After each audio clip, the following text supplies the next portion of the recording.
नमस्कार साथियों, मैं रितेश आप लोगों को अपने YouTube चैनल PCS सॉल्यूशन 360 पर स्वागत है। दोस्तों, अब मैं आप लोग को आज एडिटोरिया के नए बुक का जो वॉल्यूम 2 है उसका मैं प्रैक्टिस सेट संख्या 6 करवाने जा रहा हूं। तो आइए अब हम लोग क्वेश्चन को शुरू करते हैं। पहले क्वेश्चन के साथ कह रहा है, पहला क्वेश्चन कि मॉलिबेडेनम का सर्वाधिक उत्पादन करने वाली क्लाइमेक्स खान कहाँ स्थित है। मॉलिब्डेनम का सर्वाधिक उत्पादन करने वाली क्लाइमेक्स खान कहाँ स्थित है, तो वो है संयुक्त राज्य अमेरिका में। मॉलिब्डेनम का सर्वाधिक उत्पादन करने वाला क्लाइमेक्स खान कहाँ है, तो संयुक्त राज्य अमेरिका में। किस देश की सीमा कैस्पियन सागर से नहीं मिलती है, तो वो है उज्बेकिस्तान। किस देश की सीमा कैस्पियन सागर से नहीं मिलती है, उज्बेकिस्तान। फ्रांस जर्मनी की सीमा पर कौन सा पर्वत शिखर है। फ्रांस जर्मनी की सीमा पर कौन सा पर्वत स्थित है। फ्रांस जर्मनी की सीमा पर कौन सा पर्वत स्थित है, तो वो है वॉसजेज। फ्रांस जर्मनी की सीमा पर कौन सा पर्वत स्थित है, तो वॉसजेज एक भ्रंशोत्थ ब्लॉक पर्वत है। ये कौन सा पर्वत है, तो ब्लॉक पर्वत है। ठीक है। और ये पिरेनीज पर्वत जो है स्पेन और फ्रांस की सीमा पर अवस्थित है। और आल्प्स पर्वत फ्रांस और स्पेन की सीमा पर स्थित है। आल्प्स पर्वत कहाँ है, तो फ्रांस और स्पेन की सीमा पर। और पिरेनीज पर्वत कहाँ है, तो पिरेनीज पर्वत स्पेन और फ्रांस की सीमा पर स्थित है। लोम्बार्डी का मैदान किस फसल की खेती के लिए प्रसिद्ध है, तो वो है चावल। लोम्बार्डी का मैदान किस फसल की खेती के लिए प्रसिद्ध है, चावल। लोम्बार्डी का मैदान किस फसल की खेती के लिए प्रसिद्ध है, चावल। भारत का पहला राष्ट्रीय गैंडा प्रजनन एवं संरक्षण केंद्र कहाँ स्थापित किया गया है, तो पटना में। भारत का पहला राष्ट्रीय गैंडा प्रजनन एवं संरक्षण केंद्र कहाँ स्थापित किया गया है, तो पटना।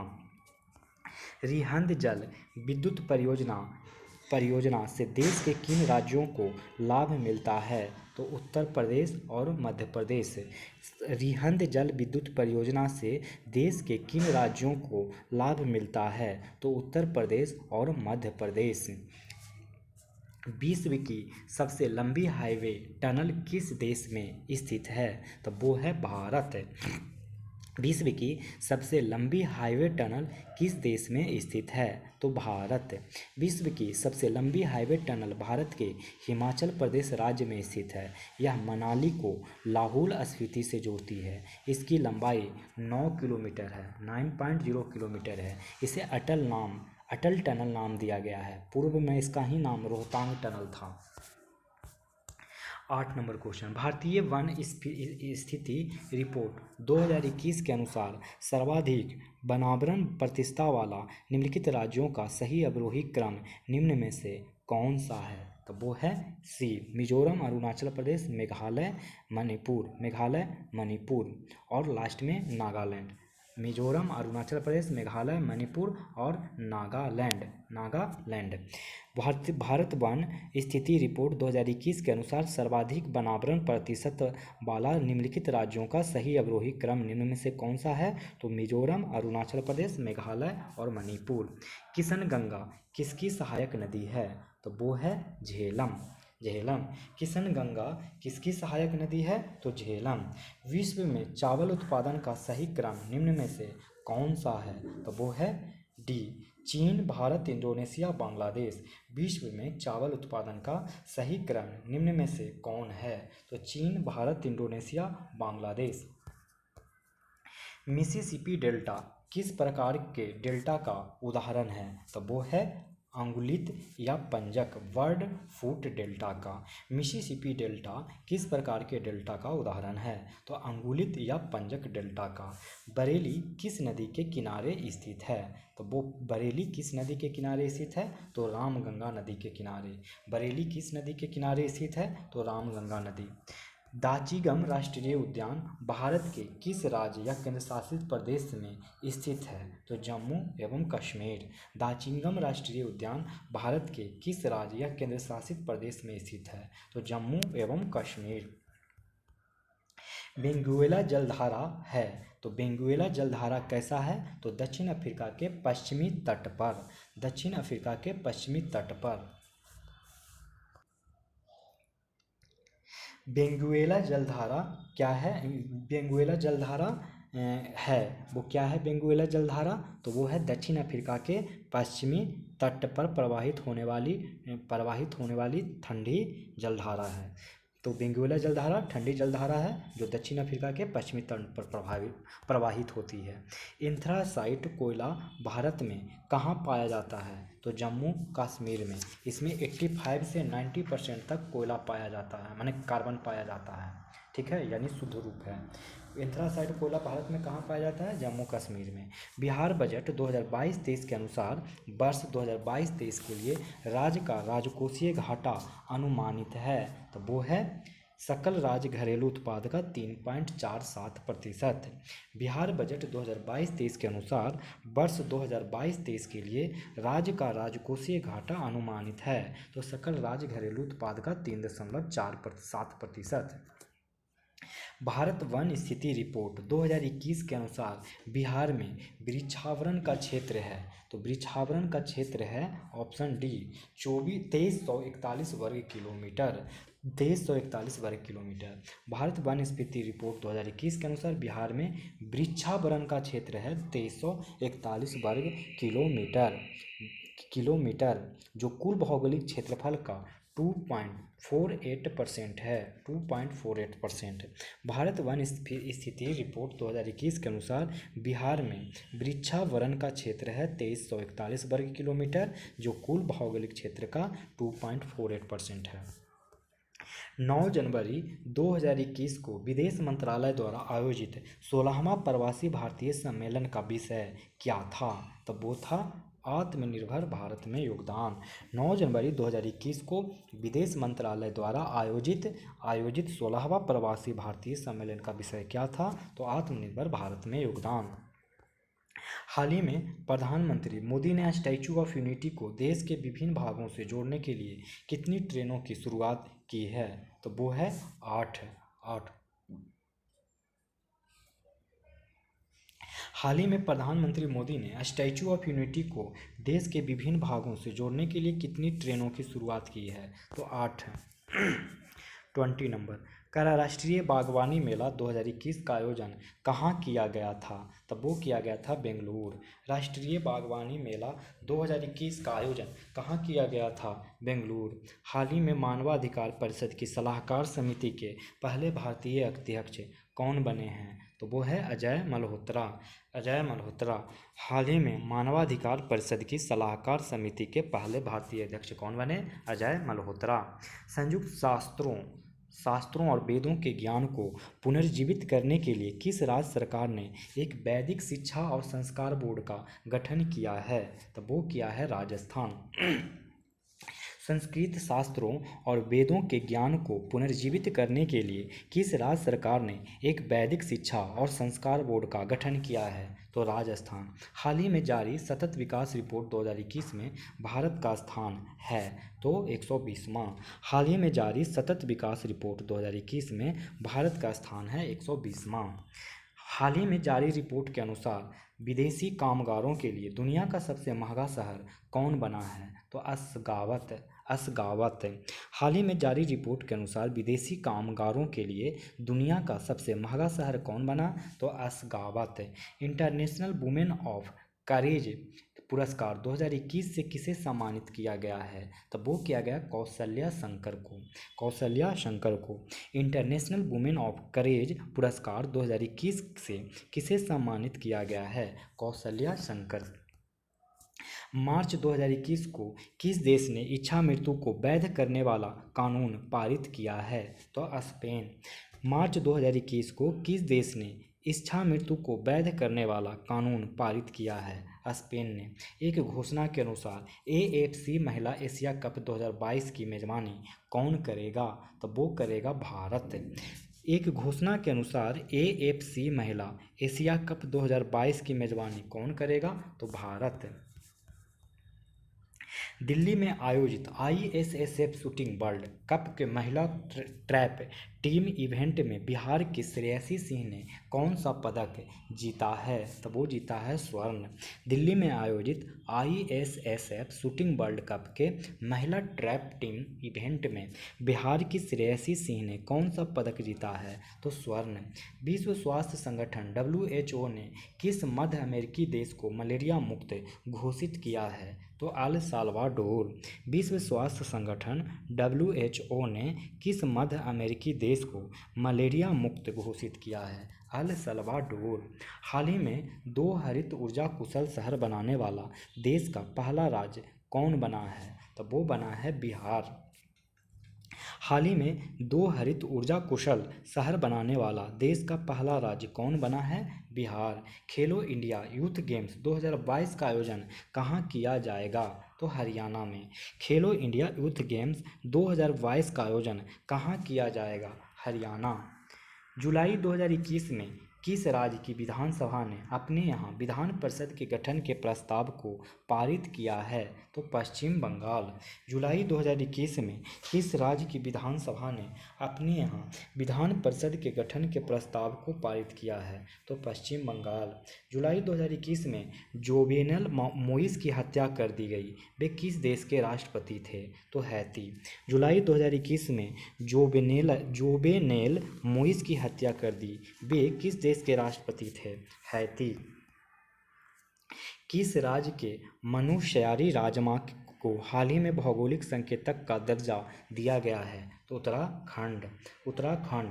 किस राज्य के मनुष्यारी राजमार्ग को हाल ही में भौगोलिक संकेतक का दर्जा दिया गया है? उत्तराखंड।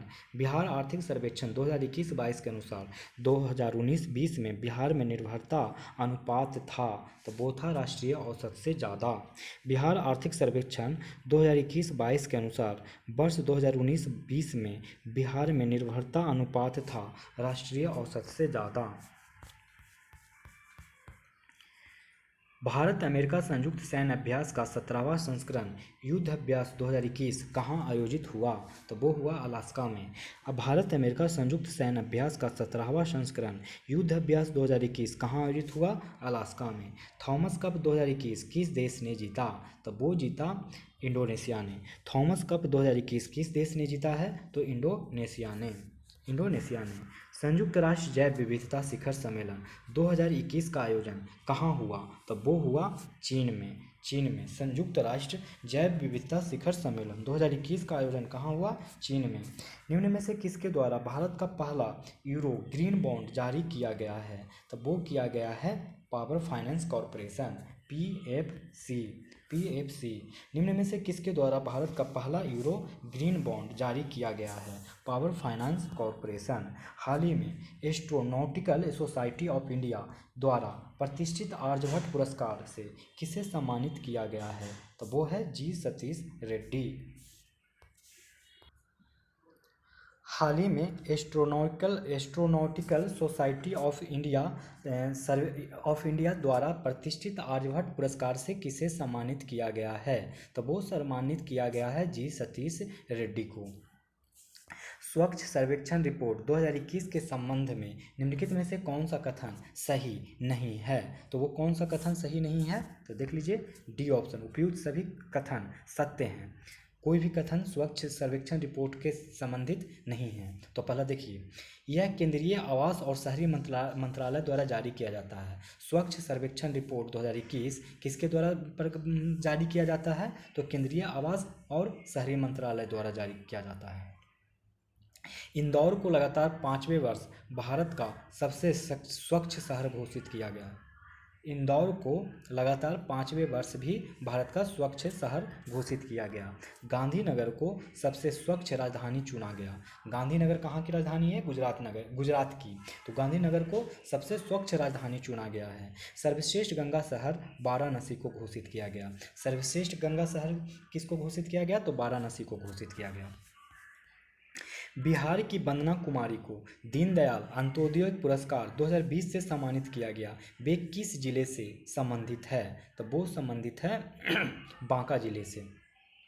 बिहार की वंदना कुमारी को दीनदयाल अंत्योदय पुरस्कार 2020 से सम्मानित किया गया। वे किस जिले से संबंधित हैं? तो वो हैं बांका जिले से संबंधित हैं।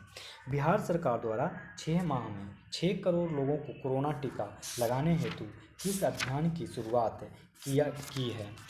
बिहार सरकार द्वारा 6 माह में 6 करोड़ लोगों को टीका लगाने हेतु किस अभियान की शुरुआत की है? तो वो की है कर दिखाएगा बिहार कोरोना का टीका लगाएगा बिहार। कर दिखाएगा बिहार कोरोना का टीका लगाएगा बिहार। बिहार सरकार द्वारा 6 माह में 6 करोड़ लोगों को कोरोना टीका लगाने हेतु किस अभियान की शुरुआत की गई है? तो कर दिखाएगा बिहार कोरोना का टीका लगाएगा बिहार। बिहार सरकार ने पर्यटन को बढ़ावा देने के उद्देश्य से केसरिया बौद्ध स्तूप को विकसित करने का निर्णय लिया है। यह किस जिले में है? तो यह पूर्वी चंपारण में है। यह कहाँ है? तो पूर्वी चंपारण में है। हाल ही में बिहार सरकार ने उन महिलाओं के लिए किस योजना की शुरुआत की है जिनके पति की कोरोना के कारण मृत्यु हो गई? तो वो है डी लक्ष्मीबाई विधवा पेंशन योजना। हाल ही में बिहार सरकार ने उन महिलाओं के लिए किस योजना की शुरुआत की है जिनके पति को कोरोना के कारण मृत्यु हो गई है? तो क्या है ये? तो इसका आंसर क्या हो जाएगा? लक्ष्मीबाई विधवा पेंशन योजना। शीतल पेयों जैसे कोला में पर्याप्त मात्रा में होती है तो कैफीन। शीतल पेयों में जैसे कोला में पर्याप्त मात्रा में क्या होती है? कैफीन। तंबाकू की पत्तियों में निकोटीन होती है। निकोटीन कहाँ पाया जाता है? तंबाकू की पत्ती में। कच्चे फलों में टैनिन पाए जाते हैं। टैनिन कहाँ पाए जाते हैं? कच्चा फल में। जबकि रेनिन एक दूध पचाने वाला एंजाइम है। रेनिन क्या है? एक दूध पचाने वाला एंजाइम। और सांप के पास रेनिन नहीं होता है, इसलिए वो दूध को नहीं पचा पाते हैं। आप ये सब जो फिल्मों में सुनते हैं कि दूध पिलाया जाता है सांप को, माने नाग पंचमी को दूध पिलाया जाता है नाग को, ये सब गलत धारणाएं हैं, ये सही नहीं है। आप लोग को अगर मौका मिले सांप को दूध पिलाने का तो बिल्कुल मत पिलाइएगा, क्योंकि उससे सांप को मरने का मतलब वोमिटिंग करने का उसका खतरा हो जाएगा, वो सांप मर भी सकता है। अमाशय से निकलने वाले जठर रस में कौन सा एंजाइम पाया जाता है? तो रेनिन। अमाशय से निकलने वाले जठर रस में कौन सा एंजाइम पाया जाता है? रेनिन पेप्सिन जठर लाइपेज एंजाइम जठर रस से स्रावित होते हैं। कौन से? रेनिन पेप्सिन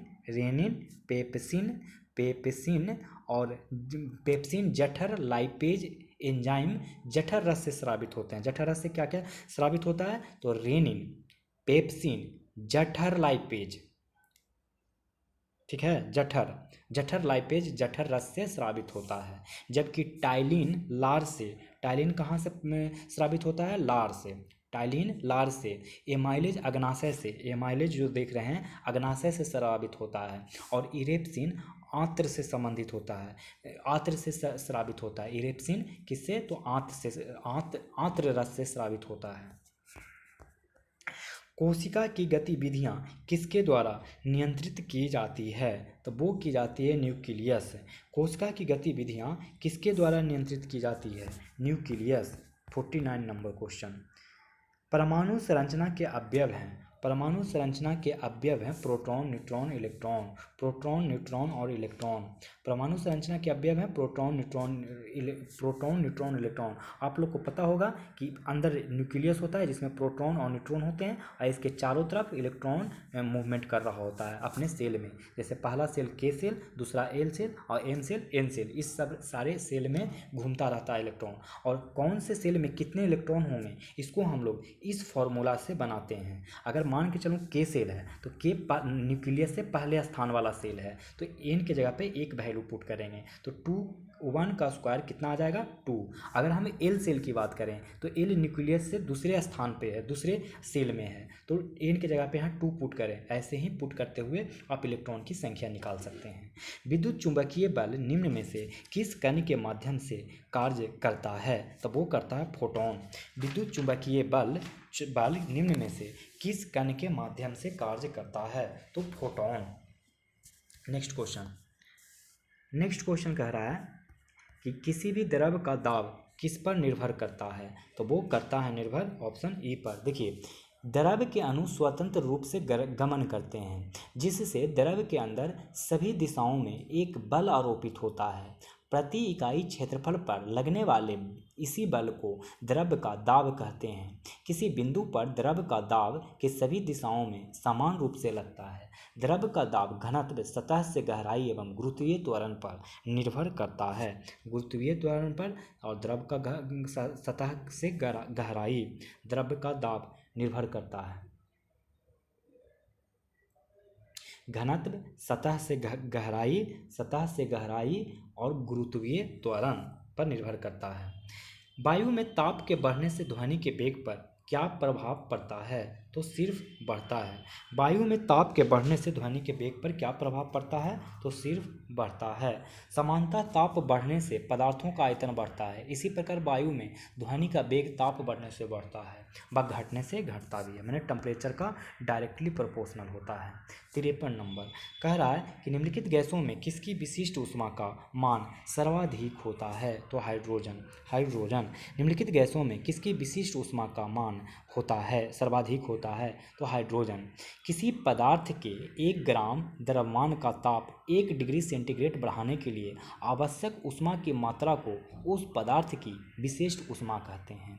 और इस विशिष्ट ऊष्मा का मात्रक कैलोरी, ये प्लब पूछा जाता है, इसको याद रखिएगा कि विशिष्ट ऊष्मा का मात्रक क्या होता है? तो कैलोरी पर ग्राम सेल्सियस, डिग्री सेल्सियस होता है। ठीक है, चलिए, विशिष्ट ऊष्मा का कैलोरी डिवाइडेड बटा ग्राम डिग्री सेल्सियस, हाइड्रोजन इसका आंसर हो जाएगा। 54 नंबर 54 का कह रहा है कि भौतिक परिवर्तन के संबंध में निम्न में से कौन सा कथन गलत है? भौतिक परिवर्तन से संबंध में निम्न में से कौन सा कथन गलत है? तो देखिए गलत कथन कौन है। भौतिक परिवर्तन प्रायः अनुत्क्रमणीय होता है, जो कि गलत है। बाकी भौतिक परिवर्तन प्रायः अनुत्क्रमणीय नहीं होता है। देखिए, मैं आपको भौतिक परिवर्तन और रासायनिक परिवर्तन में 4 पॉइंट्स बताता हूँ। पहला पॉइंट, भौतिक परिवर्तन के इस साइड में देखिए, मैं फिजिकल चेंज का मतलब होता है भौतिक परिवर्तन, और केमिकल चेंज का मतलब केमिकल परिवर्तन, माने रासायनिक परिवर्तन। फिजिकल चेंज में मैं बता रहा हूँ पहला पॉइंट, कोई नया पदार्थ नहीं बनेगा। जब फिजिकल चेंज बनेगा तो कोई भी नया पदार्थ बिल्कुल नहीं बनेगा, लेकिन केमिकल चेंज में नया पदार्थ बनेगा। नया पदार्थ क्या होगा? बनेगा केमिकल चेंज में। जैसे केमिकल चेंज होगा तो नया पदार्थ बनेगा। जैसे आग, आपने कागज़ को आग लगाया तो वो राख बन जाएगा, नया पदार्थ बन गया राख। लेकिन फिजिकल चेंज में कोई भी पदार्थ नया नहीं बनेगा। जैसे पानी को लीजिए, उसको ठंडा कर दीजिए, मैंने फ्रीजिंग पॉइंट में बर्फ़ बना दीजिए, तो बर्फ़ भी तो H2O का ही रूप है ना, उसमें नया चीज़ कहाँ बन गया? कुछ भी नया चीज़ नहीं बना। पहला पॉइंट। दूसरा कह रहा है कि एक अस्थायी परिवर्तन है। ये अस्थायी परिवर्तन है, माने अनस्टेबल है, अस्थायी परिवर्तन है। देखिए इसमें क्या होता है, जैसे आपने अगर ठंडा किया पानी को तो बर्फ़ बन गया, अगर बर्फ़ को थोड़ा सा गर्म कर देंगे फिर से पानी बन जाएगा, फिर गर्म कर देंगे वाष्प बन जाएगा। तो ये अस्थायी थोड़ी ना है, लेकिन केमिकल चेंज में बिल्कुल अस्थायी है दोस्तों। अस्थायी परिवर्तन होगा कि अगर एक बार आपने कागज़ को जला दिया और वो अगर राख बन गया तो दोबारा आप कागज़ नहीं बना सकते हैं। एक बार आपने दूध से दही को बना दिया तो आप वापस दही से दूध नहीं बना सकते हैं। तीसरा, ये रिवर्जेबल होता है, जिसको कहते हैं उत्क्रमणीय। ये रिवर्जेबल होता है, जिसको क्या कहते हैं? उत्क्रमणीय। केमिकल चेंज में ये उत्क्रमणीय नहीं होता है, इरिवर्जेबल होता है। इसका मतलब ये होता है, रिवर्जेबल का मतलब कि जैसे आपने पानी से बर्फ़ बनाया तो क्या आप बर्फ़ से पानी बना सकते हैं? माने उल्टा आ सकते हैं? तो हाँ, बिल्कुल आ सकते हैं। जब हम पानी से बर्फ़ बना सकते हैं तो बर्फ़ से पानी काहे नहीं बना सकते हैं? बिल्कुल बना सकते हैं। लेकिन केमिकल चेंज में इरिवर्जेबल होता है, माने फॉरवर्ड रिएक्शन होता है, बैकवर्ड होने का बिल्कुल चांस नहीं है। मतलब एक बार आपने दूध से अगर दही बना दिया तो वापस दही से दूध कभी नहीं बना सकते हैं। नंबर 4, अल्प मात्र में ऊष्मा या प्रकाश या निकलता है या अवशोषित होता है। इसमें कहता है कि जब फिजिकल चेंज होता है तो बहुत ही कम मात्रा में ऊष्मा या प्रकाश निकलता है या अवशोषित होता है, माने अब्जॉर्ब या रिलीज होता है। लेकिन रासायनिक परिवर्तन जब भी होगा ना तो अत्यधिक मात्रा में ऊर्जा प्रकाश का अवशोषण होगा या निकलेगा, माने हीट का एडिशन और हीट का रिजेक्शन बहुत ही अधिक मात्रा में होगा रासायनिक परिवर्तन में। आई होप सो कि आपने ये चारों पॉइंट्स याद रखे हैं। 55 नंबर क्वेश्चन, मानव नेत्र में विभिन्न प्रकार के दोष पाए जाते हैं। इनमें से एक दोष वर्णांधता होती है। इस दोष के निम्न में से कौन से कारण हैं? तो ये हैं नेत्र के शंक्वाकार सेल की कमी हो जाना। मानव नेत्र में विभिन्न प्रकार के दोष पाए जाते हैं। इनमें से एक दोष वर्णांधता भी होती है। इस दोष के निम्न में से कौन से कारण हैं? तो नेत्र में शंक्वाकार सेल की कमी हो जाना। निम्नलिखित में से कौन सा युग्म सही सुमेलित नहीं है, माने गलत कथन कौन है? तो वो गलत कथन कौन हो जाएगा? कॉपर, जो कि सिनेबार। ये बिल्कुल गलत है, क्योंकि कॉपर क्यूपराइट से निकलता है। किस चीज़ से? क्यूपराइट से। क्यूपराइट से निकलता है। क्यूपराइट से निकलता है। क्यूपराइट से क्या निकलता है? कॉपर निकलता है। बॉक्साइट से एल्युमिनियम निकलता है। बॉक्साइट से एल्युमिनियम निकलता है। कैलामाइन से जिंक निकलता है। हेमेटाइट से आयरन निकलता है। हेमेटाइट से क्या निकलता है? आयरन। कैलामाइन से जिंक। बॉक्साइट से एल्युमिनियम निकलता है। कारखाने से निकलने वाली ध्वनि की तीव्रता कितने डेसिबल होती है? तो वो होती है 100 से 110 डेसिबल। कारखाने से निकलने वाली ध्वनि की तीव्रता कितने डेसिबल होती है? तो 100 से 110 डेसिबल। ठीक है। आप कुछ और चीज़ें फैक्ट्स याद रख लीजिए। ध्वनि श्रोता फुसफुसाहट अगर बोला जाए तो उसमें 15 से 20 डेसिबल होता है। जैसे फुसफुसाहट के बोलिएगा, माने होता है ना, मतलब धीरे धीरे फुसफुसा के बोलना, उसमें आपको 15 से 20 डेसिबल का ध्वनि उत्पन्न होता है। और समान वार्तालाप करिएगा तो 30 से 60, माने जैसे हम लोग मैंने समान वार्तालाप करें कि हाय हेलो कैसे हो आप, इस तरीके से, तो 30 से 60 डेसिबल का होगा।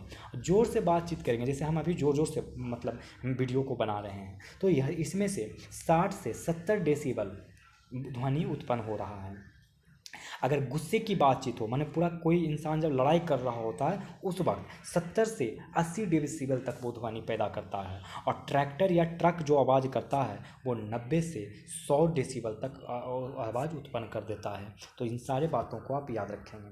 प्राथमिक विद्युत सेल विभिन्न प्रकार के होते हैं। इनमें से एक के शुष्क सेल का विद्युत वाहक बल होता है, तब वो होता है 1.50 वोल्ट। 1.50 वोल्ट। देखिए यहाँ आपको कुछ और पॉइंट्स याद रखने होंगे। इस क्वेश्चन में पहले देखिए क्या कर रहा, प्राथमिक विद्युत सेल विभिन्न प्रकार के होते हैं। इनमें से एक शुष्क सेल को विद्युत वाहक बल होता है 1.50 वोल्ट। अब वोल्टीय सेल का होता है 1.08 वोल्ट। वोल्टीय सेल का 1.08 वोल्ट। डेनियल सेल का होता है 1.50 वोल्ट। डेनियल सेल का भी होता है 1.50 वोल्ट। और डेनियल सेल का होता है 1.08 वोल्ट। डेनियल सेल और वोल्टीय सेल का होता है 1.08 वोल्ट। किसका? तो वोल्टीय सेल और डेनियल सेल का। शुष्क सेल का विद्युत वाहक बल 1.50 होता है। शुष्क सेल का और प्राथमिक विद्युत सेल का होता है विद्युत वाहक बल 1.50 वोल्ट। और लेक लांसे सेल का भी होता है 1.50 वोल्ट। और 2 वोल्ट होता है सीसा संचायक का। सीसा संचायक का कितना होता है? 2 वोल्ट। अब सुनिए, मैं एक बार फिर से फाइनल याद करवा देता हूँ कि 1.50 किसका होता है। तो प्राथमिक विद्युत सेल का 1.50, शुष्क सेल का 1.50, लेक लांसे सेल का 1.50 वोल्ट। और 2 वोल्ट होता है सीसा संचायक का। और वोल्टीय सेल और डेनियल सेल का 1.08 वोल्ट होता है। 59 नंबर क्वेश्चन देखिए। 59 कर रहा है कि कैथोड किरणों के बारे में सत्य नहीं है। कौन सा सत्य नहीं है? तो इसका ऑप्शन ई हो जाएगा। देखिए क्यों। कैथोड किरणों पर ऋण आवेश होता है। कैथोड किरणों पर क्या होता है? तो ऋण आवेश होता है। ये किरणें गैसों को आयनीकृत करती है और फोटोग्राफिक प्लेट को प्रभावित करती है। ये तीनों ही आंसर हो जाएगा। चलिए 60 नंबर। भार के अनुसार पानी में हाइड्रोजन की प्रतिशत कितना है? तो 11.11%। देखिए कैसे निकलेगा। एक हाइड्रोजन परमाणु का द्रव्यमान आपको पता है एक ऑक्सीजन परमाणु का द्रव्यमान आपको पता है 16। तो आप निकालेंगे H2O का, तो 1 × 2 और प्लस 16 यानी आ जाएगा 18 ग्राम पर मोल। 18 ग्राम में पूछ रहा है हाइड्रोजन का, तो हाइड्रोजन तो 2 ही है ना जी, 2/18 × 100। 100, तो 2 नंबर 18 यानी 100/9, इसलिए आ जाएगा 11.11%। निम्नलिखित में से कौन सा वायु प्रदूषक ऑक्सीजन की अपेक्षा अधिक शीघ्रता से रक्त हीमोग्लोबिन में घुल जाता है? तो कार्बन मोनोऑक्साइड। निम्न में से कौन सा वायु प्रदूषक ऑक्सीजन की अपेक्षा अधिक शीघ्रता से रक्त हीमोग्लोबिन में घुल जाता है? Carbon monoxide. नेक्स्ट, जीन के भीतर अनुक्रम आधार परिवर्तन कहलाता है, तब वो कहलाता है उत्परिवर्तन, जिसको म्यूटेशन कहते हैं। जीन के भीतर अनुक्रम आधार परिवर्तन कहलाता है उत्परिवर्तन, जिसको म्यूटेशन कहते हैं। नेक्स्ट क्वेश्चन, खाद्य श्रृंखला में मानव है। खाद्य श्रृंखला में मानव क्या है? तो देखिए, खाद्य श्रृंखला में हरे पौधे केवल उत्पादक होते हैं, जबकि मानव प्राथमिक और द्वितीय उपभोक्ता दोनों ही होता है। देखते हैं कुछ पंडित जी सिर्फ साग सब्जी खाते हैं और कुछ एक्सेप्ट पंडित जी मतलब मांस भी खाते हैं और साग सब्जी भी खाते हैं, तो द्वितीय उपभोक्ता और प्राथमिक उपभोक्ता होते हैं। निम्नलिखित में से कौन सा कथन सही है? आप निम्नलिखित में से कौन सा कथन सही है ये पता करने कह रहा है।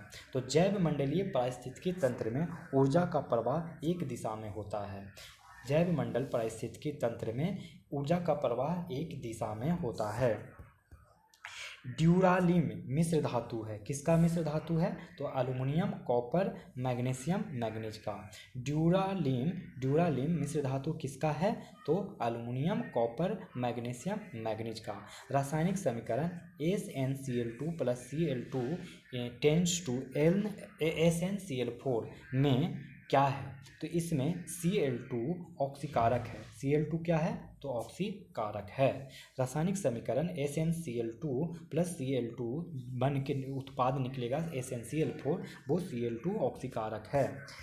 67, जब किसी वस्तु को दो समानांतर दर्पणों के बीच रखा जाता है तो बनने वाले प्रतिबिंबों की संख्या होती है, वो होती है ऑप्शन ई। देखिए, दो समानांतर दर्पणों में बनने वाले प्रतिबिंबों की संख्या अनंत होती है, क्योंकि एक दर्पण से बनने वाला प्रतिबिंब दोनों दर्पणों के लिए जारी रहेगा, तो अनंत। इसका अगर आंसर पूछे कि क्या होगा तो होगा अनंत, जो कि ऑप्शन में नहीं है। आँख में प्रवेश करने वाले प्रकाश की मात्रा किसके द्वारा नियंत्रित होती है? आँख में प्रवेश करने वाले प्रकाश की मात्रा किसके द्वारा नियंत्रित होती है? तो पुतली के द्वारा होती है। आँख में प्रवेश करने वाले प्रकाश की मात्रा किसके द्वारा नियंत्रित होती है? तो पुतली के द्वारा। बिजली चमकने के समय कार या बस को सुरक्षित स्थान क्यों माना जाता है? तो वो माना जाता है क्योंकि एक कार या बस पृथ्वी से अछूता रहता है। बिजली चमकने के समय कार या बस को सुरक्षित स्थान क्यों माना जाता है? क्योंकि एक कार या बस पृथ्वी से अछूता रहता है, क्योंकि वो टायर पे ही होता है, डायरेक्ट कांटेक्ट नहीं होता है, टायर रबर का बना होता है। 70 नंबर, वायु विद्युत का संचालक है। वायु विद्युत का खराब संचालक है। वायु विद्युत का क्या है? खराब संचालक है। देखिए नेक्स्ट क्वेश्चन, एक तीरंदाज धनुष को खींचने के लिए किस बल का प्रयोग करता है? तो पेशीय बल का। एक तीरंदाज धनुष को खींचने के लिए किस बल का प्रयोग करता है? तो पेशीय बल का। एक पर्वतारोही को नाक से खून आने का अनुभव होता है वायुमंडलीय दबाव में कमी के कारण। एक पर्वतारोही को नाक से खून आने का अनुभव होता है वायुमंडलीय दबाव में कमी के कारण। इनमें से कौन आवृत्ति की परिभाषा का सही प्रतिनिधित्व करता है? तो वो करता है ई ऑप्शन। इनमें से कौन आवृत्ति की परिभाषा का सही प्रतिनिधित्व करता है? तो ई ऑप्शन। क्योंकि इसमें से कोई भी सही नहीं है, गलत है। आपको हम सही परिभाषा बताते हैं आवृत्ति का। प्रति सेकंड दोलनों की संख्या को आवृत्ति कहा जाता है। प्रति सेकंड दोलनों की संख्या को आवृत्ति कहा जाएगा, ठीक है, जो कि ऑप्शन में नहीं है। हमारे कानों के लिए ध्वनि स्तर लेवल को सुरक्षित सीमा डेसिबल में क्या है? तब वो है 120 डेसिबल। हमारे कानों के लिए ध्वनि स्तर की सुरक्षित सीमा डेसिबल में क्या है? तो 120 डेसिबल। आभूषण निर्माता धातुओं पर सोना या चांदी क्यों इलेक्ट्रोप्लेट करते हैं? आभूषण निर्माता धातुओं पर सोना या चांदी क्यों इलेक्ट्रोप्लेट करते हैं? तो वो करते हैं लागत कम करने के लिए। किसके लिए? लागत कम करने के लिए। वित्तीय वर्ष 2022 से 23 में बिहार राज्य का कुल पूंजीगत व्यय अनुमानित किया गया है। तो वो किया गया है 45,734.52 करोड़ रुपया। वित्तीय वर्ष 2022-23 में बिहार राज्य का कुल पूंजीगत व्यय अनुमानित किया गया है 45,734.52 करोड़ रुपया। वर्ष 2020-21 में बिहार राज्य का राजकोषीय घाटा सकल राज्य घरेलू उत्पाद का कितना प्रतिशत रहा है? तो 4.82%। वर्ष 2020-21 में बिहार राज्य का राजकोषीय घाटा सकल राज्य घरेलू उत्पाद का कितना प्रतिशत रहा है? तो 4.82%। नेक्स्ट सवाल कह रहा है कि भारत की नई विदेश व्यापार नीति निम्न में से किस अवधि के लिए लागू की गई है? तो वो की गई है 2021 से 26 के लिए। भारत की नई विदेश व्यापार नीति निम्न में से किस अवधि के लिए लागू की गई है? तो 2021 से 26 के लिए। विश्व निवेश रिपोर्ट किस संस्था द्वारा जारी की जाती है? तो वो की जाती है संयुक्त राष्ट्र व्यापार और विकास सम्मेलन के लिए। विश्व निवेश रिपोर्ट किस संस्था द्वारा जारी की जाती है? तो संयुक्त राष्ट्र व्यापार और विकास सम्मेलन। प्रभावी राजस्व घाटा सर्वप्रथम किस केंद्रीय बजट में पेश किया गया है? तो वो है 2011-12। प्रभावी राजस्व घाटा सर्वप्रथम किस केंद्रीय बजट में पेश किया गया? तो 2011-12। निम्न में से कौन सी समिति भारत में निर्धनता के अनुमान से संबंधित रही है? तब वो रही है 2 और 4 सुरेश तेंदुलकर समिति और लकड़ावाला समिति। निम्न में से कौन सी समिति भारत में निर्धनता के अनुमान से संबंधित रही है? सुरेश तेंदुलकर समिति और लकड़ावाला समिति। भारतीय रुपये को चालू खाते में पुनः परिवर्तनीय कब बनाया गया? तो वो बनाया गया 1994 में। भारतीय रुपये को चालू खाते में पूर्ण परिवर्तनीय कब बनाया गया? तो 1994 में। प्रधानमंत्री ग्रामोदय योजना की शुरुआत किस पंचवर्षीय योजना के दौरान की गई? तो वो की गई 9वीं योजना। प्रधानमंत्री ग्रामोदय योजना की शुरुआत किस पंचवर्षीय योजना में की गई? तो 9वीं योजना। जब भारतीय रिजर्व बैंक नकदी आरक्षित अनुपात CRR में वृद्धि की घोषणा करता है तो इसका क्या तात्पर्य है? तो इसका तात्पर्य है बस कि वाणिज्य बैंकों के पास उधार देने के लिए कम धन होगा। उधार देने के लिए क्या होगा? कम धन होगा। जब भारतीय रिजर्व बैंक नकदी आरक्षित अनुपात CRR में वृद्धि की घोषणा करता है तो इसका क्या तात्पर्य है? तो वाणिज्यिक बैंकों के पास उधार देने के लिए कम धन होगा। हाल ही में नीति आयोग द्वारा जारी बहुआयामी गरीबी सूचकांक के अनुसार भारत का सबसे गरीब राज्य है। तो सबसे गरीब राज्य कौन है? तो आंसर में क्या होगा? बिहार, जो कि ऑप्शन में है ही नहीं। हाल ही में नीति आयोग द्वारा जारी बहुआयामी गरीबी सूचकांक के अनुसार भारत का सबसे गरीब राज्य है बिहार। निम्न में से कौन सा राज्य भारत में सर्वाधिक पवन ऊर्जा का उत्पादक है? तब वो है तमिलनाडु। निम्न में से कौन सा राज्य भारत में सर्वाधिक पवन ऊर्जा का उत्पादक है? तमिलनाडु। भारतीय स्टेट बैंक की स्थापना समिति की सिफारिश पर की गई है। तब वो की गई है गोरेवाला समिति। भारतीय स्टेट बैंक की स्थापना किस समिति के सिफारिश पर की गई है? तो गोरेवाला समिति। प्रधानमंत्री मुद्रा योजना के अंतर्गत दिए जाने वाले 3 प्रकार के ऋण शामिल हैं। तो वो शामिल हैं शिशु ऋण, किशोर ऋण और तरुण ऋण। शिशु ऋण, तरुण ऋण और किशोर ऋण। देखिए, प्रधानमंत्री मुद्रा योजना के अंतर्गत दिए जाने वाले 3 प्रकार कौन से हैं? तो शिशु, किशोर, तरुण। देखिए, शिशु ऋण में 50,000 तक ऋण दिया जाएगा, किशोर में 50,000 से 5 लाख तक का ऋण दिया जाएगा और तरुण ऋण में 5 लाख से 10 लाख तक का ऋण दिया जाएगा। 10 लाख तक ऋण आवंटित किया जाएगा। समझ गए ना। अब देखिए 89 नंबर, स्वर्णिम चतुर्भुज निम्न में से किससे संबंधित है? तो वो संबंधित है राष्ट्रीय राजमार्ग परियोजना से। स्वर्णिम चतुर्भुज निम्न में से किससे संबंधित है? तो राष्ट्रीय राजमार्ग परियोजना से संबंधित है। इसके माध्यम से देश के 4 महानगर कौन से? दिल्ली, मुंबई, चेन्नई, कोलकाता। दिल्ली, मुंबई, चेन्नई, कोलकाता को सड़क मार्ग द्वारा जोड़ना है। इसकी कुल लंबाई 5846 किलोमीटर होगा। स्वर्णिम चतुर्भुज निम्न में से किससे संबंधित है? तो राष्ट्रीय राजमार्ग परियोजना से, जिसकी लंबाई 5846 किलोमीटर है। ये दिल्ली, मुंबई, चेन्नई, कोलकाता को सड़क मार्ग से जोड़ेगा। 2011 के जनगणना के अनुसार बिहार जनसंख्या के मामले में देश में से किस स्थान पर है? तो वो ऑप्शन ई। 2011 की जनगणना के अनुसार बिहार जनसंख्या के मामले में देश में से कौन से स्थान पे है? तो तीसरा स्थान पे है, जबकि प्रथम स्थान पर उत्तर प्रदेश और दूसरे स्थान पर महाराष्ट्र है। पहला यूपी, दूसरा महाराष्ट्र और तीसरा बिहार। निम्नलिखित में से कौन सा राजवंश सुमिलित नहीं है? तो देख लीजिए कौन सा सुमिलित नहीं है। तो सभी के सभी राजवंश सुमिलित हैं, इसलिए ऑप्शन ई हो जाएगा। चोल वंश की राजधानी कहाँ है? तो तंजौर में। चोल वंश की राजधानी तंजौर। राष्ट्रकूट की राजधानी मान्यखेत। राष्ट्रकूट की राजधानी मान्यखेत। पाल वंश की राजधानी मुंगेर। पाल वंश की राजधानी मुंगेर। कण्व वंश की राजधानी पाटलिपुत्र। कण्व वंश की राजधानी पाटलिपुत्र। 92 नंबर। 92 कह रहा है कि गुप्त काल में अपहृत भूमि का संबंध निम्न में से किस भूमि से था? भूमि से था, तो इसका आंसर हो जाएगा बिना जोती गई जंगली भूमि से। गुप्त काल में ये जो अपहृत भूमि है इसका संबंध बिना जोती गई जंगली भूमि से था।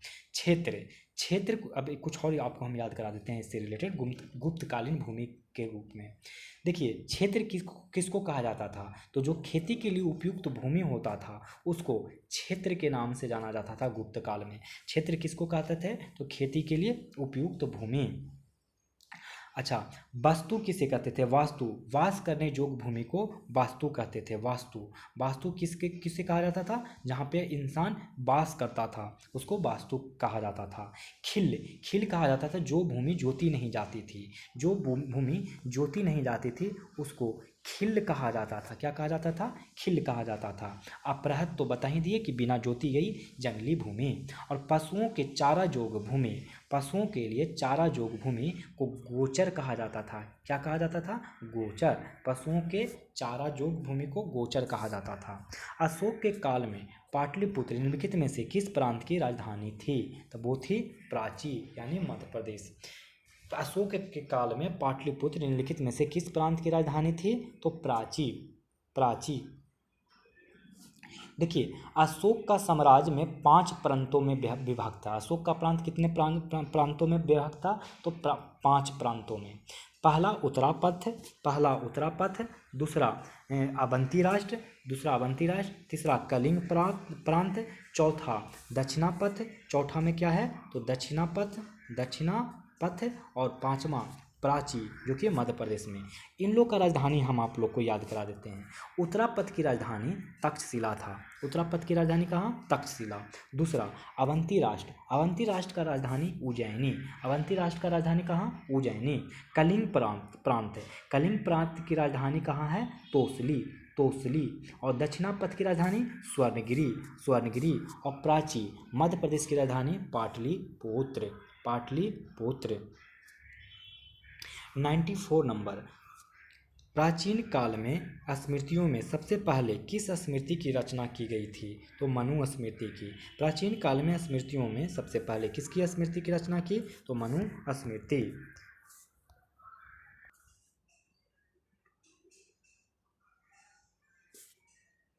सिंधु सभ्यता के किस स्थल को स्वास्तिक चिन्ह मिला है? तो किस स्थल को स्वास्तिक चिन्ह मिला है? हड़प्पा को। सिंधु सभ्यता के किस स्थान से स्वास्तिक चिन्ह मिला है? तो हड़प्पा से। समुद्रगुप्त ने ग्रहण, मोक्ष एवं अनुग्रह की विजय नीति का पालन किसके खिलाफ किया था? तो वो किया था दक्षिण भारत के राज्यों के लिए। समुद्रगुप्त ने ग्रहण, मोक्ष एवं अनुग्रह की विजय नीति का पालन किसके खिलाफ किया था? तो दक्षिण भारत के राज्यों के लिए। नेक्स्ट 97 नंबर, बौद्ध धर्म के त्रिपिटकों के संदर्भ में निम्नलिखित में से कौन सा युग में सही सुमेलित है? तो वो है बी ऑप्शन, केवल दो। शुद्ध पिटक बौद्ध धर्म के सिद्धांतों का उल्लेख है। बौद्ध धर्म के त्रिपिटकों के संदर्भ में निम्नलिखित में से कौन सा युग में सही सुमेलित है? तो शुद्ध पिटक बौद्ध धर्म के सिद्धांतों का उल्लेख है। और शुद्ध पिटक में ये हो गया। विनय पिटक जो कि गलत इसमें दिया गया है, और अभिधर्म पिटक में गलत। लेकिन आप बताता हूँ कि शुद्ध पिटक में क्या है। बौद्ध धर्म के सिद्धांतों का उल्लेख शुद्ध पिटक में किया गया है, और अभिधर्म पिटक में इसमें महात्मा बुद्ध के उपदेशों एवं सिद्धांतों तथा बौद्ध मतों की दार्शनिक व्याख्या की गई है।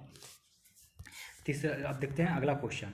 अगला क्वेश्चन कह रहा है ऋग्वेद काल की सामाजिक स्थिति के संबंध में, ऋग्वेद काल की सामाजिक स्थिति के संबंध में कौन से कथन असत्य हैं? तो वो असत्य कथन कौन है? तो इस काल में सती प्रथा एवं बाल विवाह का प्रचलन था। ऋग्वेद काल की सामाजिक स्थिति के संबंध में कौन सा कथन असत्य है? तो इस काल में सती प्रथा एवं बाल विवाह का प्रचलन था। मगध के किस शासक ने महाजनपद काल में अवंती तथा वत्स पर अधिकार कर उसे मगध साम्राज्य में मिला लिया? तो वो मिला लिया शिशुनाग।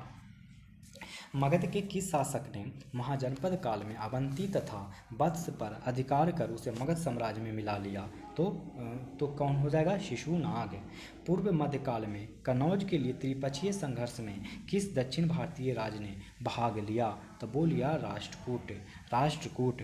पूर्व मध्यकाल में कनौज के लिए त्रिपक्षीय संघर्ष में किस दक्षिण भारतीय राज ने भाग लिया? राष्ट्रकूट। इल्तुतमिश ने बिहार में अपना प्रथम सूबेदार किसे नियुक्त किया था? तो वो नियुक्त किया था मलिक अलाउद्दीन जानी ने। इल्तुतमिश ने बिहार में अपना प्रथम सूबेदार किसे नियुक्त किया था? तो मलिक अलाउद्दीन जानी ने।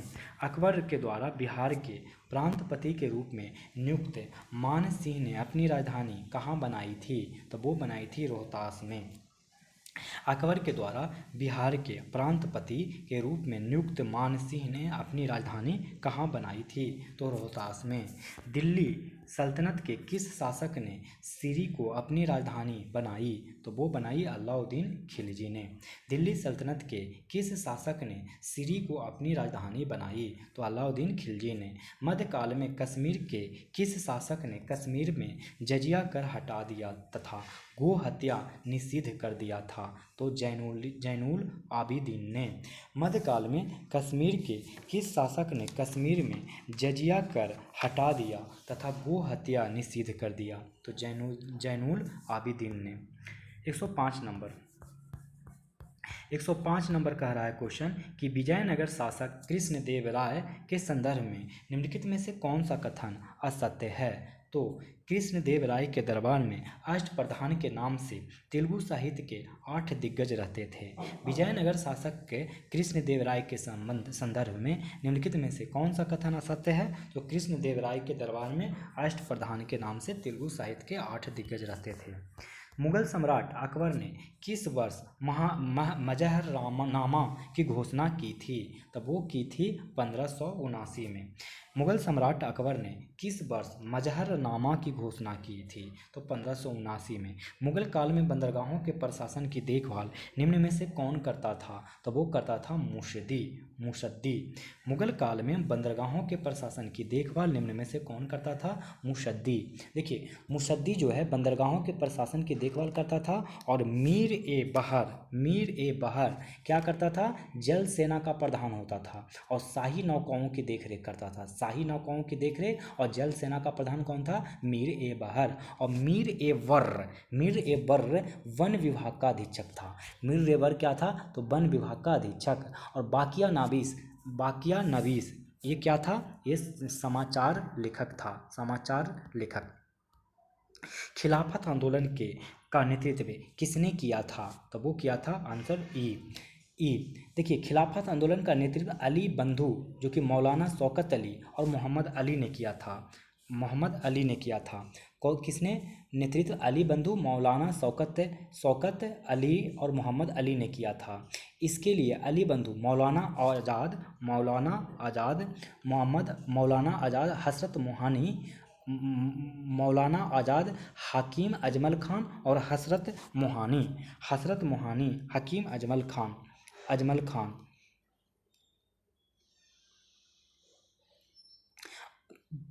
मोहानी के नेतृत्व में 1919 में खिलाफत समिति का गठन किया गया था। खिलाफत आंदोलन की 3 प्रमुख मांगें थी। कौन कौन? पहला, स्वराज की स्थापना। दूसरा, तुर्की के साथ सम्मानजनक व्यवहार। तीसरा, पंजाब के लिए ज्यादतियों का निराकरण किया जाए। बारदोली सत्याग्रह आंदोलन किस वर्ष चलाया गया था? तो इसका भी आंसर ई होने जा रहा है। देखिए, बारदोली सत्याग्रह 1928 में चलाया गया था, जो कि ऑप्शन में नहीं है। गुजरात के सूरत जिलों में बारदोली तालुका में 1928 में किसानों ने सरदार वल्लभ भाई पटेल के नेतृत्व में आंदोलन चलाया गया था। इसी आंदोलन में, बारदोली आंदोलन में भाग ले रही महिलाओं ने वल्लभ भाई पटेल को सरदार की उपाधि दी थी। डेनिश ईस्ट इंडिया कंपनी ने भारत में अपनी प्रथम फैक्ट्री कहाँ स्थापित की? तो ट्रैंकूवर में। ट्रैंकूवर में 1616 ईस्वी में। इसे अपनी पहली फैक्ट्री तंजौर के ट्रैंकूवर तमिलनाडु में स्थापित की। ट्रैंकूवर कहाँ है? तो तमिलनाडु में है। कब स्थापित की? 1616 में स्थापित की। 1676 में इसने श्रीरामपुर बंगाल में अपनी दूसरी फैक्ट्री स्थापित की।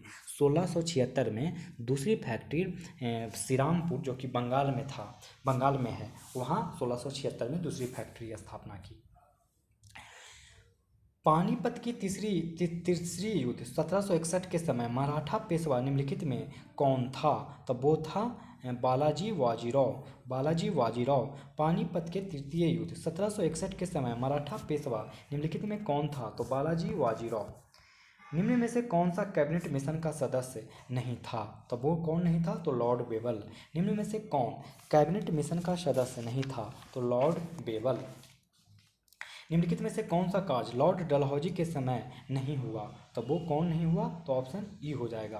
देखिए, लॉर्ड डलहौजी के समय में कौन से कार्य हुआ था, जो बताता हूँ पहले, क्योंकि ये सारे ही कार्य हुए थे। भारत में प्रथम रेलगाड़ी चलाई गई, प्रथम तार लाइन कलकत्ता आगरा शुरू किया गया, लोक निर्माण विभाग की स्थापना की गई, नया पोस्ट ऑफिस एक्ट भी पारित किया गया। 16 अप्रैल 1893 को मुंबई एवं पुणे के बीच प्रथम रेलगाड़ी चलाई गई। कब चलाया गया? तो 1853। ये लास्ट ईयर में पूछा गया क्वेश्चन है। 16 अप्रैल 1853 को मुंबई एवं पुणे के बीच प्रथम रेलगाड़ी चलाई गई। फिर 1853 में ही प्रथम तार लाइन कलकत्ता से आगरा शुरू की गई। ये वेरी इंपॉर्टेंट है, ये पॉइंट को आप याद रखेंगे कि प्रथम तार 1853 में तार लाइन कलकत्ता से आगरा शुरू की गई। इस साल ये क्वेश्चन आने की प्रबल संभावना है। नेक्स्ट क्वेश्चन, 1854 में लोक निर्माण विभाग की स्थापना की। लोक निर्माण विभाग की स्थापना कब किया? तो 1854 में। और 1854 में ही नया पोस्ट ऑफिस एक्ट पारित किया एवं प्रथम बार डाक टिकट भी जारी किया गया। चलिए, 114 नंबर, ब्रिटिश शासन के दौरान सर्वप्रथम सिविल सेवा का परीक्षा निम्नलिखित में से किसने पास की थी? तो वो पास की थी सत्येंद्रनाथ टैगोर। कब पास किया? तो 1863 में। 1863 में 1853 के चार्टर एक्ट में सिविल सेवा के लिए प्रतियोगी परीक्षा की व्यवस्था की गई थी, जिसमें सबसे पहले कौन पास किए थे? तो सत्येंद्रनाथ टैगोर। सत्येंद्रनाथ टैगोर, जो कि 1863 में पास किए। इंडियन रिपब्लिक आर्मी की स्थापना निम्न में से किसने की थी? तो वो की थी सूर्यसेन ने। किसने की थी? सूर्यसेन ने। इंडियन रिपब्लिक आर्मी की स्थापना निम्न में से किसने की? तो सूर्यसेन ने। कांग्रेस के त्रिपुरी अधिवेशन 1939 में सुभाष चंद्र बोस द्वारा अध्यक्ष पद से त्यागपत्र देने के बाद किसको अध्यक्ष बनाया गया? तो राजेंद्र प्रसाद को। कांग्रेस के त्रिपुरी अधिवेशन 1939 में सुभाष चंद्र बोस द्वारा अध्यक्ष पद से त्यागपत्र देने के बाद किसको अध्यक्ष बनाया गया? राजेंद्र प्रसाद को। नेशनल हेराल्ड अंग्रेजी पत्रिका का संपादन किसने किया था? तो जवाहरलाल नेहरू ने। नेशनल हेराल्ड अंग्रेजी पत्रिका का संपादन किसने किया था? जवाहरलाल नेहरू ने। 118, कार्लाइल सर्कुलर का संबंध निम्नलिखित में से किस आंदोलन से था? तब वो है स्वदेशी आंदोलन से। कार्लाइल सर्कुलर का संबंध निम्नलिखित में से किस आंदोलन से है? तो स्वदेशी आंदोलन से। कांग्रेस समाजवादी पार्टी की स्थापना किसके नेतृत्व में की गई थी? तो इसका आंसर हो जाएगा ई। कांग्रेस समाजवादी पार्टी का स्थापना 21 अक्टूबर 1934 को बम्बई में हुआ था। 21 अक्टूबर 1934 को बम्बई में कांग्रेस समाजवादी का पार्टी का स्थापना हुआ। इसमें जो थे वो थे आचार्य नरेंद्र देव और जयप्रकाश नारायण थे। जयप्रकाश नारायण को कांग्रेस समाजवादी दल का महासचिव बनाया गया था। जयप्रकाश नारायण को कांग्रेस समाजवादी दल का महासचिव बनाया गया था। 120 नंबर क्वेश्चन कह रहा है कि 9 अगस्त 1942 को कांग्रेस के प्रमुख नेताओं को गिरफ्तार कर विरोध में किसने बिहार में महाधिवक्ता पद से इस्तीफा दे दिया? तो वो दिया बलदेव सहाय ने। 9 अगस्त 1942 को कांग्रेस के प्रमुख नेताओं की गिरफ्तारी के विरोध में किसने बिहार में महाधिवक्ता के पद से इस्तीफा दे दिया? तो बलदेव सहाय ने। गंडमक की संधि से निम्नलिखित में से किस युद्ध की समाप्ति हुई थी? तो वो हुई थी द्वितीय आंग्ल अफगान युद्ध। गंडमक की संधि से निम्नलिखित में से किस युद्ध की समाप्ति हुई थी? तो द्वितीय आंग्ल अफगान युद्ध। प्रसिद्ध कविता बटोहिया निम्नलिखित में से किसकी प्रसिद्ध रचना है? तो वो है रघुवीर नारायण का। प्रसिद्ध कविता बटोहिया निम्नलिखित में से किसकी प्रसिद्ध रचना है? रघुवीर नारायण का। भारत विभाजन के समय निम्नलिखित में से कौन भारतीय राष्ट्रीय कांग्रेस का अध्यक्ष था? तो ऑप्शन ई। देखिए, भारत में 15 अगस्त 1947 का सत्ता हस्तांतरण के समय भारत का विभाजन भारत एवं पाकिस्तान में हुआ। इस दौरान भारतीय राष्ट्रीय कांग्रेस के अध्यक्ष आचार्य जे.बी. कृपलानी थे। कौन थे? जे.बी. कृपलानी। आंसर में क्या होगा? जे.बी. कृपलानी, जो कि ऑप्शन में नहीं था। 124 निम्नलिखित में से ऐतिहासिक घटनाओं को कालानुक्रम के अनुसार व्यवस्थित करें तथा दिए गए कूट का प्रयोग कर सही उत्तर चुनें। तो देखिए, भारत छोड़ो आंदोलन जो हुआ था अगस्त 1942 में। कब? अगस्त 1942 में। क्रिप्स मिशन हुआ था मार्च 1942 में। ध्यान दीजिए, पहले हुआ था क्रिप्स मिशन, फिर हुआ था अगस्त 1942 में भारत छोड़ो आंदोलन, फिर हुआ था नौसेना विद्रोह नवंबर 1945 में। लाल किला मुकदमा हुआ था फरवरी 1946 में।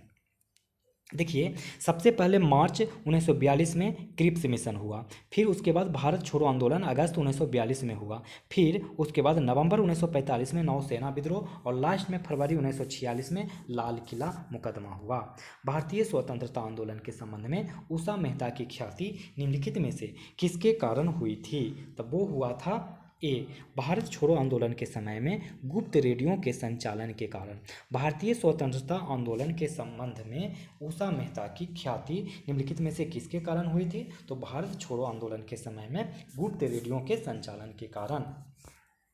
126 का क्वेश्चन देखिए, निम्न में से कौन सा कथन एनी बेसेंट के संबंध में सही नहीं है? तो कौन सा सही नहीं है? तो ये है थियोसोफिकल सोसाइटी की संस्थापिका थी। एनी बेसेंट थियोसोफिकल सोसाइटी की संस्थापिका नहीं थी क्योंकि थियोसोफिकल सोसाइटी की स्थापना मैडम ब्लावत्स्की एवं कर्नल ऑलकट के द्वारा न्यूयॉर्क में की गई थी।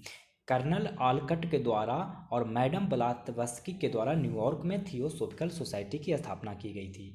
एनी बेसेंट इस सोसाइटी की संस्थापका सदस्य नहीं थी, बल्कि कुछ समय बाद थियोसोफिकल सोसाइटी की दूसरी अध्यक्ष के रूप में इस संस्था से जुड़ी थी।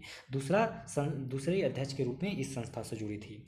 बाकी एनी बेसेंट का ये 3 पॉइंट ए, सी और डी सही है। पहले डी देख लेते हैं। उन्होंने कॉमनवेल्थ नामक पत्रिका का संपादन किया। एनी बेसेंट ने कॉमनवेल्थ नामक पत्रिका का संपादन किया। उन्होंने कांग्रेस के प्रथम महिला अध्यक्ष, आपको पता है 1917 में बनी थी। 1917 में उन्होंने भारत में होम रूल लीग आंदोलन की शुरुआत की। उन्होंने होम रूल लीग की आंदोलन की शुरुआत की किस साइड में? तो दक्षिण भारत में। बंगाल विभाजन के संदर्भ में निम्नलिखित में से किसने कहा था यह विभाजन हमारे ऊपर एक वज्र की तरह गिरा है? तो वो है सुरेंद्रनाथ बनर्जी। बंगाल विभाजन के संदर्भ में निम्नलिखित में से किसने कहा था यह विभाजन हमारे ऊपर वज्र की तरह गिरा है? तो सुरेंद्रनाथ बनर्जी ने। सन 1906 में लंदन में फ्री इंडिया सोसाइटी की स्थापना किसने की थी? तब वो की थी विनायक दामोदर सावरकर ने। सन 1906 में लंदन में फ्री इंडिया सोसाइटी की स्थापना किसने की? तो विनायक दामोदर सावरकर ने। निम्न में से किस अधिनियम द्वारा केंद्रीय बजट को राज्य बजट से अलग किया गया? तो भारत शासन अधिनियम 1919। भारत शासन अधिनियम 1919। निम्न में से किस अधिनियम द्वारा केंद्रीय बजट को राज्य बजट से अलग किया गया? तो भारत शासन अधिनियम 1919। भारतीय संविधान में लोक जनहित याचिका पब्लिक इंटरेस्ट लिटिगेशन की अवधारणा किस देश से ली गई है? तो वो ली गई है संयुक्त राज्य अमेरिका से। भारतीय संविधान में लोक जनहित याचिका की PIL जिसको कहते हैं अवधारणा किस देश से ली गई है? तो संयुक्त राज्य अमेरिका से। राज्य पुनर्गठन से संबंधित JBP समिति ने कब अपनी सिफारिश सरकार को पेश की? तो 1949 में। 1949 में राज्य पुनर्गठन से संबंधित JBP क्या है? जवाहरलाल नेहरू, वल्लभ भाई पटेल और पट्टाभी सीतारामैया का इस समिति का गठन ऑलरेडी 1948 में हो गया था और 1949 में इस रिपोर्ट को प्रस्तुत किया था, जिसमें भाषाई आधार को तत्कालीन समय में अव्यावहारिक बताया। भारत में प्रथम लोक अदालत का आयोजन किया गया था दिल्ली में। भारत में प्रथम लोक अदालत का आयोजन किया गया था दिल्ली में। 133 नंबर क्वेश्चन। 133 कह रहा है कि सरकारी आयोग गठित हुआ था समीक्षा के लिए। किस समीक्षा के लिए? तो आंसर D, केवल 4 संघ और राज्यों के मध्य संबंधों की। सरकारी आयोग गठित हुआ था समीक्षा के लिए संघ और राज्यों के मध्य संबंधों की। राष्ट्रपति की अध्यादेश की शक्ति के संदर्भ में निम्न में से कौन सा कथन सत्य है? तो वो कथन सत्य है ऑप्शन E। संविधान के अनुच्छेद 123 के तहत राष्ट्रपति को अध्यादेश की शक्ति प्राप्त है और यह तभी लाया जाएगा जब मौजूदा परिस्थिति के लिए आवश्यक हो। यह तभी जारी किया जा सकता है जब दोनों सदन अथवा दोनों में से किसी एक सदन का सत्र न चल रहा हो। केवल उन्हीं मुद्दों पर जारी किया जा सकता है जिस पर कानून बनाने का अधिकार संसद का होता है। केवल उन्हीं मुद्दों पर जारी किया जा सकता है जिस पर संसद बनाने का कानून बना सकते हैं।